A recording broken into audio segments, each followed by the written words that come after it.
கேரள மாநிலம் திருச்சூர் மாவட்டம் குடக்கரையில் கனமழை காரணமாக பழமையான கட்டடம் இடிந்து விழுந்த விபத்தில் 3 பேர் பலியாகியுள்ளனர்.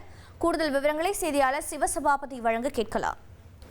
சிவசபாபதி வணக்கம். உயிரிழந்த 3 பேரின் விவரங்கள் என்ன? அந்த கட்டிடத்தில் வேறு யாதேனும் பொதுமக்கள் இருந்தார்களா? என்ன நடவடிக்கை மேற்கொள்ளப்பட்டிருக்கிறது? கேரள மாநிலத்தில் பார்த்தீங்கன்னா கடந்த 5 தினங்களாகவே கனமழை பெஞ்சிட்டு வருதுன்னு சொல்லலாம். இதுல பார்த்தீங்கன்னா திருச்சூர் மாவட்டத்திலையும் மிக அதிக அளவில் கனமழை பெஞ்சுக்கிட்டு இருந்துச்சு.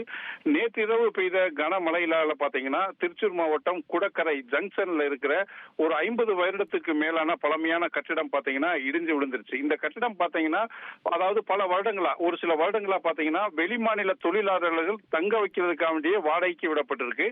இங்க பார்த்தீங்கன்னா இந்த வெளிமாநில தொழிலாளர்களை வெளிமாநிலத்திலிருந்து அழைத்து இங்கதான் தங்க வச்சு இங்க இருந்து வேலைக்கு போற மாதிரி எல்லா ஏற்பாடுகளும் செஞ்சிருந்த நிலையில இந்த கட்டிடம் இன்னைக்கு அதிகாலையில இடிஞ்சு விழுந்துருச்சு. இடிஞ்சு விடுகிற சமயத்துல பாத்தீங்கன்னா கட்டடத்துல 17 பேர் அங்க இருந்திருக்காங்க. இதுல பாதி பேர் காலையில வேலைக்கு போயிட்டாங்க. மிச்சம் இடிஞ்சு விழுகிறத பார்த்துட்டு பாதி பேர் வெளியில ஓடி வந்துட்டாங்க. 3 பேர் தூங்கிட்டு இருந்ததுனால அவங்கனால தப்பிச்சு வெளியில வர முடியல. அவங்க இடிபாடுகளுக்கிடையே சிக்கி அவங்க உயிரிழந்திருக்காங்க.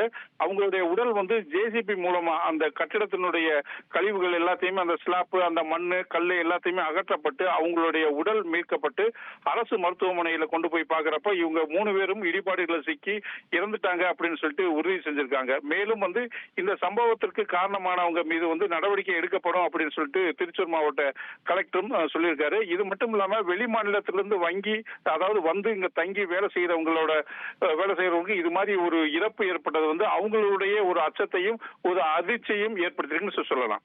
ட்ரெண்ட ஃப்ரெண்ட் ஆக்கிக்கோங்க. 2.5 கோடிக்கு அதிகமான தந்தி டிவியின் சப்ஸ்கிரைபர்ஸ் அண்ட் ஃபாலோவர்ஸ் குடும்பத்துல நீங்களும் இணையுங்க.